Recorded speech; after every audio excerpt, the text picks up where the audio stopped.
ഈമാൻ കറകളഞ്ഞ രീതിയിലുള്ള ആളുകൾ, ഒറിജിനൽ ഈമാനുള്ള ആളുകൾ അവരാണ്. ആര്?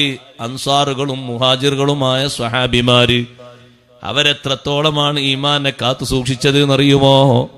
ഒരു കളി നടക്കുന്നതിന്റെ പരിസരത്തുകൂടെ പോകുന്നു അബ്ദുല്ലാഹിബ്നു മസ്ഊദ് റളിയല്ലാഹു അൻഹു. കളിക്കാൻ വേണ്ടി വലിയ താല്പര്യങ്ങൾ ഉണ്ടാക്കിയിട്ട് ലാഭം കൊയ്യുന്ന മുസ്ലിം മുതലാളിമാരെ,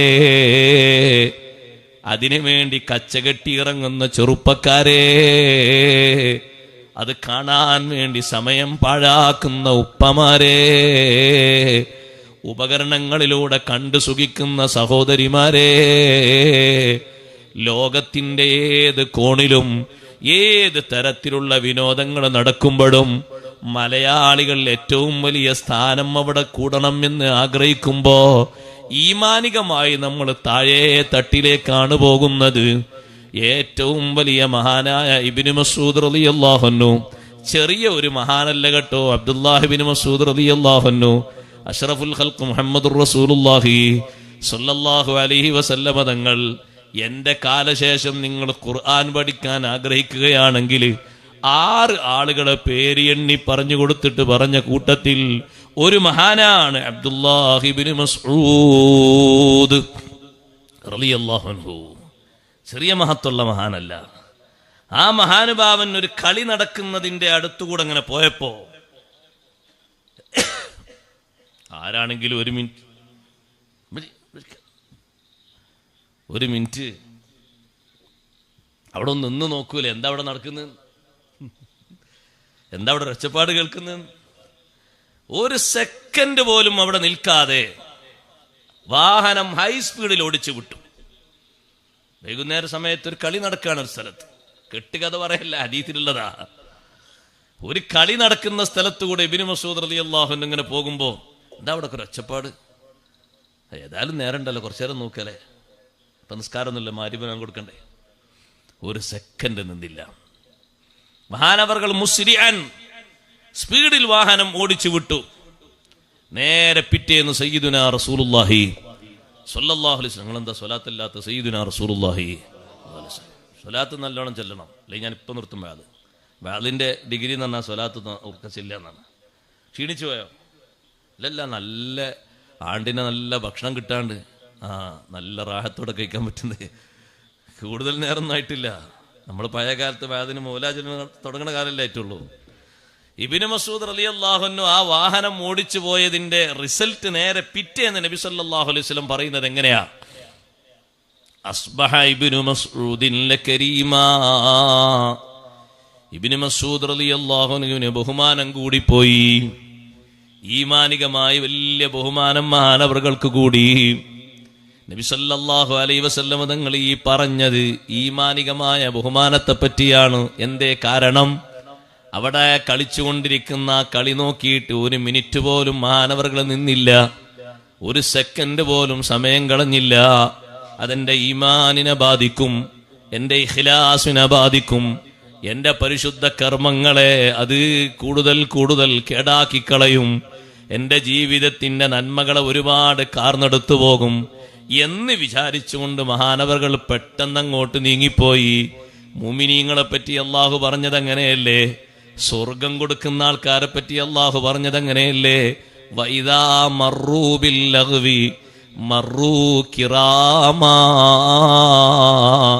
കാണാൻ പറ്റാത്തത്, കേൾക്കാൻ പറ്റാത്തത്, ഒരു ഉപകാരവും ദുനിയാവിലോ ആഖിറത്തിലോ കിട്ടാത്തത് എന്തോ കിട്ടോ? കണ്ടിട്ട് എന്തോ കിട്ടോ? എന്താ കിട്ടുക? ചിലപ്പോൾ അടി പഠിക്കാൻ കഴിയും അവസാനം വരെ നിന്നാലും, അല്ലേ? അവസാനം വരെ നിന്നാല് വലിയ ടൂർണമെന്റ് ഒക്കെ ആണെങ്കിൽ എന്ത് പഠിക്കാം? ഒരടി എങ്ങനെ ഉണ്ടെന്ന് പഠിക്കാം, അല്ലേ? ആരാണ് തോൽക്കുന്നത്, ആരാ ജയിക്കുന്നത് അടിയിൽ നിന്ന് കാണാം. ചിലപ്പോ കേട്ടുകൊണ്ട് പറയാട്ടോ, കണ്ടിട്ട് പറയല്ല.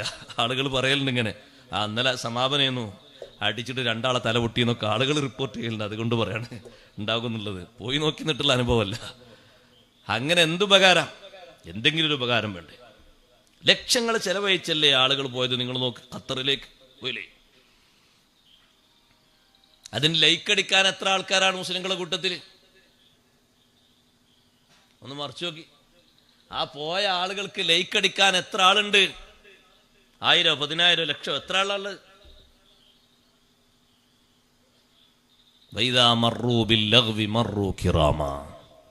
ഒരു ഉപകാരമില്ലാത്ത സംഗതികൾ നടക്കുന്ന സ്ഥലത്തുകൂടെ അവർ പോകുകയാണെങ്കിൽ മർറൂ കിറാമാ, മാന്യന്മാര് പോകും പോലെ അത് കണ്ടു നിൽക്കാതെ, സമയം കളയാതെ, അതൊരു ഉപകാരമില്ലാത്ത ഏർപ്പാടാണെന്ന് മനസ്സിലാക്കിയിട്ട് അവർ മാറിപ്പോകും.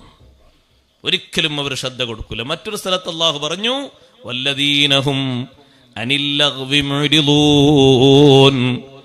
ആവശ്യമില്ലാത്ത ഇത്തരം സംഗതികളിൽ നിന്ന് ഒരിക്കലും മുഖം കൊടുക്കാതെ മാറിക്കളയുന്നവരാണ് മുഅ്മിനീങ്ങൾ. ഒരിക്കലും മുഖം കൊടുക്കൂല, ഒന്ന് കേട്ട് നിൽക്കാൻ പോലും സമയം കളയില്ല. സുബ്ഹാനല്ലാഹ്, ആവശ്യമുള്ളയിടത്തോ കേട്ട് നിൽക്കാം, സമയം അതിനു വേണ്ടി ചെലവഴിക്കാം, അത് സുന്നത്താണ്.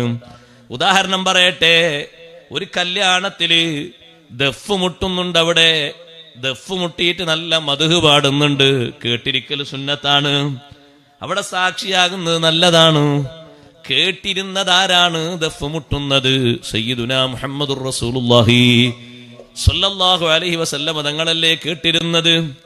അതേ സമയത്ത് തങ്ങൾ ആദ്യ കാലഘട്ടത്തിൽ 8-ാമത്തെ വയസ്സിലും 12-ാം വയസ്സിലും 2 അനുഭവങ്ങൾ നബി സല്ലല്ലാഹു അലൈഹി വസല്ലം തങ്ങൾക്കുണ്ടായിട്ടുണ്ട്. മക്കയിൽ പഴയകാലത്ത് നടക്കുന്ന കല്യാണം, ആ കല്യാണം അന്ന് രാത്രി കല്യാണമായിരുന്നു. മുമ്പൊക്കെ നമ്മളെ നാട്ടിൽ അങ്ങനെയാണ് അല്ലേ, രാത്രി മാത്രമല്ലേ കല്യാണം ഉണ്ടായിരുന്നു. പെട്രോൾ മാക്സ് കത്തിച്ചിട്ട് രാത്രി മാത്രം, പിന്നെ അതൊക്കെ രാത്രിയും പകലും പിറ്റേന്നൊക്കെ ആയി മാറിയിരിക്കട്ടെ. അപ്പൊ രാത്രി കല്യാണത്തിലൊന്ന് പങ്കെടുക്കാൻ വേണ്ടി സയ്യിദുനാ റസൂലുള്ളാഹി സ്വല്ലല്ലാഹു അലൈഹി വസല്ലം തങ്ങൾ പോകുമ്പോ, അന്ന് തങ്ങള് മൂത്താപ്പയെ സഹായിക്കാൻ വേണ്ടി, അബൂത്വാലിബ് സാമ്പത്തികമായിട്ട് ക്ഷീണം അനുഭവിച്ചപ്പോ സഹായിക്കാൻ വേണ്ടി കുറച്ച് ആടുകളെ മേയ്ക്കാൻ വേണ്ടി പോയി. ആടുകളെ മേയ്ക്കുക എന്ന് പറഞ്ഞാൽ ചെറിയ പണിയൊന്നല്ല, നല്ല പണിയാണ്, നല്ല തെർബിയത്ത് കിട്ടുന്ന പണിയാണ്. ഔലിയാക്കളെ തെർബിയത്തല്ല, ശരീരത്തിന് നല്ല തെർബിയത്ത് കിട്ടും. ആടിന് പിന്നാലെ പോകണ്ടേ, പിന്നാലെ പോകണം, എന്തൊരു അനുസരണം ഉണ്ടാകണം. മനുഷ്യനെ പോലും അനുസരിക്കാത്ത ഈ മനുഷ്യൻ ആടിന്റെ പിന്നാലെ ഇങ്ങനെ അതിന്റെ കാറ് പോകുന്നിടത്തൊക്കെ പോയി ഏതെല്ലാം ഉലകം ചുറ്റി അതിനെ തീറ്റിച്ച് കൊണ്ടുവരണ്ടേ.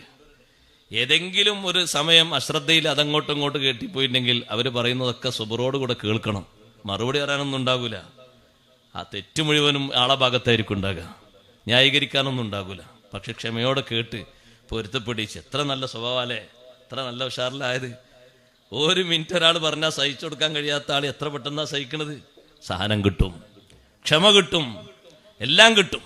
അത് നല്ലൊരു അമലുമാണ് ആടിനെ മേയ്ക്കുക എന്ന് പറഞ്ഞത്. ആടിനെ മേയിച്ചുകൊണ്ട് അബൂത്വാലിബിന് സഹായം കൊടുക്കുന്ന സമയത്ത് മക്കയിലൊരു കല്യാണം, രാത്രി കല്യാണം. എങ്ങനെയെന്ന് ചോദിച്ചാൽ ഇന്ന് പലയിടത്തുള്ള കല്യാണം പോലെയെന്ന് പറയലായിരിക്കും ചുരുക്കി പറയാൻ നല്ലത്, അല്ലേ?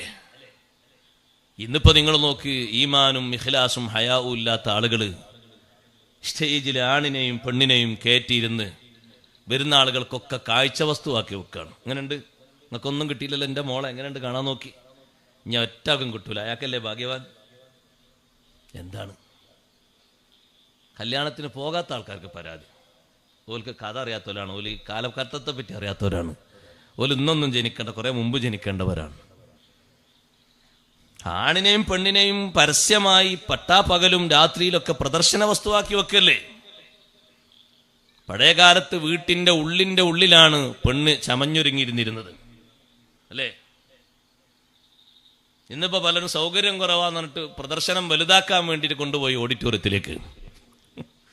അവിടെ കൊണ്ടുപോയി എല്ലാവരും ഒരുപോലെ കണ്ടോട്ടെ എന്ന് കരുതിയിട്ട്, ഇനി ആരും കാണാൻ ബാക്കി വേണ്ട, ഇത്രയും കാലം കാണാത്തവരൊക്കെ കണ്ടോട്ടെ എന്ന് കരുതിയിട്ട്. പക്ഷേ ആ കല്യാണം കഴിക്കാൻ പോകുന്ന പെൺകുട്ടികളോട് ഞാനൊരു കാര്യം പറയട്ടെ. പെണ്ണിന് ഏറ്റവും നല്ല ഹൈറായ കാര്യം പ്രദർശന വസ്തുവാകലല്ല, ഓരോ ദിവസവും 40 ആളുകൾ ചിരിക്കലല്ല, എല്ലാവരുടെയും പുഞ്ചിരിയും കമന്റും കിട്ടിയിട്ട് സുഖിക്കലല്ല, 10ഉം 25ഉം ആൾക്കാരോട് ചാറ്റിങ് നടത്തിയിട്ട് വികാര നിർവഹണം നടത്തലല്ല. പെണ്ണിന് ഏറ്റവും നല്ല ഖൈറ് ഏതാണെന്നറിയുമോ? നബി സല്ലല്ലാഹു അലൈഹി വസല്ലമ തങ്ങളെ സ്വഹാബത്തിന്റെ സദസ്സിൽ ഒരു ദിവസം ചോദിച്ചു, നിങ്ങളെ സ്ത്രീകൾക്ക്, കുട്ടികൾക്ക്, പെങ്ങന്മാർക്ക് ഏറ്റവും ഖൈറായ കാര്യം എന്താണ്? ആരും മറുപടി പറയാതെ പിരിഞ്ഞുപോയി. തിരിച്ചു വന്ന് 2ാമത്തെ സന്ദർഭത്തിൽ തങ്ങൾ വീണ്ടും ഈ ചോദ്യം ആവർത്തിച്ചപ്പോ അലി ഇബ്നു അബീ ത്വാലിബ് റളിയല്ലാഹു അൻഹു എഴുന്നേറ്റ് പറഞ്ഞു, പെണ്ണിന് ഏറ്റവും നല്ലത് അല്ലാ യറൈന റിജാൽ വലാ യറൗനഹുന്ന, അന്യപുരുഷന്മാരെ ഈ പെണ്ണുങ്ങൾ കാണാതിരിക്കലാണ്, അന്യപുരുഷന്മാർ ഈ പെണ്ണുങ്ങളെയും കാണാതിരിക്കലാണ്. ഈ മറുപടി അങ്ങ് കിട്ടിയപ്പോ ചോദിച്ചു, അലി, നേരത്തെയുള്ള സദസ്സിൽ നിങ്ങൾ ഉണ്ടായിരുന്നല്ലോ. അലി റളിയല്ലാഹു അൻഹുവോട് ചോദിക്കുന്നു, ആരാണ് ഈ മറുപടി പറഞ്ഞു തന്നത്? അലി റളിയല്ലാഹു അൻഹു പറഞ്ഞു, ഞാൻ വേഗം പോയിട്ട് ഫാത്തിമ ബീവി റളിയല്ലാഹു അൻഹയോട് ചോദിച്ചു. ഫാത്തിമ ബീവി റളിയല്ലാഹു അൻഹ പറഞ്ഞ മറുപടിയാണ്, നബിയേ, നബി സല്ലല്ലാഹു അലൈഹി വസല്ലം തങ്ങൾ പറഞ്ഞു, എങ്ങനെ അങ്ങനെ മറുപടി പറയാതിരിക്കും? ഫാത്തിമത്തു ഖിത്അതു കബിദി, ഫാത്തിമ റളിയല്ലാഹു അൻഹ എന്റെ ശരീരത്തിന്റെ ഏറ്റവും പ്രധാനപ്പെട്ട ഒരു ഭാഗമാണ്, എന്റെ ശരീരത്തിന്റെ ഏറ്റവും പ്രധാനപ്പെട്ട ഒരു ഭാഗമാണ് ബീബി ഫാത്തിമ റളിയല്ലാഹു അൻഹ. ആ ഫാത്തിമ ബീവിയിൽ നിന്ന് ഇങ്ങനെ മറുപടി വന്നില്ലെങ്കിലല്ലേ അത്ഭുതപ്പെടാനുള്ളൂ. ഏറ്റവും നല്ല മറുപടിയാണ് പറഞ്ഞത്. പെണ്ണിനെ ഏറ്റവും നല്ല ഖൈറ് രാവിലെയും വൈകുന്നേരവും ചന്തക്ക് പോകലല്ല, രാവിലെയും വൈകുന്നേരവും സൂപ്പർ മാർക്കറ്റിലേക്ക് പോകലല്ല. പുരുഷന്മാരോട് ഞാൻ പറയട്ടെ, നമ്മൾ ഈമാനുള്ളവരാണോ?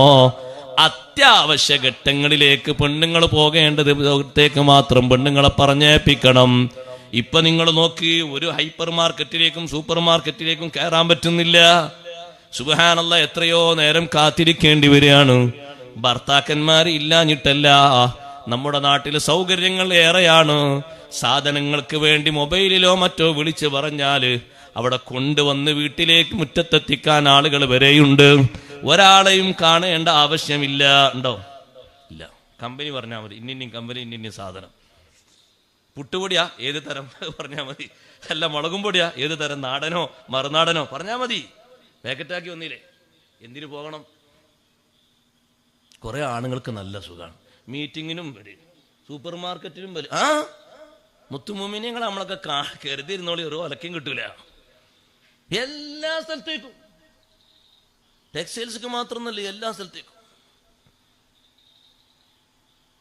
ഇക്കഴിഞ്ഞ പെരുന്നാളിന് ഞാൻ എൻ്റെ കുട്ടികൾക്ക് വസ്ത്രം എടുക്കാൻ വേണ്ടി കയറിയപ്പോ ഒരു കാര്യപ്പെട്ട മഹിളയരുണ്ട്, ഫാമിലി അടക്കം വന്നത്. ഞാൻ അവിടെ ചോദിക്കുന്ന ആൾക്കറിയാം, അപ്പോഴേക്ക് ആൾ പതുക്കെ മൂപ്പരുണ്ട്. എപ്പം എന്തേ ചോദിച്ചാൽ ഞാൻ ആ കുളമേ പോരുന്നു. ഞാൻ ചോദിക്കുന്നതാ വിഷയം. നമ്മളാരാ? നമ്മളെ ലൈഫായ മനുഷ്യരല്ല, നമ്മളെ ചോദ്യമല്ലല്ലോ പ്രസക്തി. അല്ലാഹു തആല ചോദിക്കൂല. എന്തിനാണ് ഇങ്ങനെ തരം തരയായിട്ട്? വീട്ടിലുള്ള ആളുകൾക്കൊക്കെ വസ്ത്രം ഉണ്ടായി കൊടുക്കുക, വസ്ത്രം കൊണ്ടുപോയി കൊടുക്കാനുള്ള ഒരു കഴിവൊന്നും നമുക്കില്ല. ഇവന് നമ്മളെന്താണുങ്ങളാ? നല്ല മോഡൽ നോക്കിയിട്ട്, നല്ല ഷേപ്പ് നോക്കിയിട്ട്, നല്ല ഔറത്തൊക്കെ മറിയും നോക്കിയിട്ട്, ഭംഗിയുള്ള വിലപിടിപ്പുള്ള നല്ല വസ്ത്രം വാങ്ങാൻ കഴിവില്ലേ? പിന്നെന്താണ്? മുന്നിൽ കൊണ്ടുവച്ച ഭക്ഷണം മാത്രം തിന്നാൻ പറ്റിയതാണോ? ഒരു സംഗതിക്കും അയാളെ പറ്റൂല. പറ്റുമോ? മീറ്റിങ്ങിന് പോകാൻ ആളില്ല. നമുക്ക് നാട് നീളം അങ്ങനല്ലേ? ഒരു PTA മീറ്റിംഗ് നമ്മളെ മക്കളെ പഠനത്തിന് ഉപകരണത്തിനല്ലേ? ആരാ ഉണ്ടാകുക? ആരാ പറഞ്ഞേക്ക? പോകാൻ ഉദ്ദേശിക്കുന്ന ഏതെങ്കിലും ഇഖ്ലാസുള്ള ആണുങ്ങൾ അവരും മാറി നിൽക്കും. എന്തേ? അവിടെ പെണ്ണുങ്ങളേക്കാർ അധികം ഉണ്ടാകുക. അതുകൊണ്ട് ഇപ്പോൾ പോകാൻ വലിയൊരു ബുദ്ധിമുട്ടുണ്ട്. നമ്മൾ മെസ്സേജ് അയച്ചിട്ട് വിഷയങ്ങളൊക്കെ ഇങ്ങോട്ട് അയക്കാൻ വേണ്ടി പറയാതാ നല്ലത്. അല്ല എന്താ അവർ ചെയ്യുക? പോയ ആളുകൾ ഇടങ്ങാറായി ഒരു തിരിച്ചു പോരാണ്. അവിടെ ഹിജാബും കാര്യമൊന്നുമില്ല, ഒന്നായിട്ട് ഇരുത്തല്ലേ? ആ ഇരുത്തത്തിൽ എങ്ങനെ ഇരിക്കാൻ കഴിയുമോ? നിങ്ങൾ നോക്ക്, എല്ലാ സ്ഥലത്തും മറകൾ നീങ്ങിപ്പോയില്ലേ?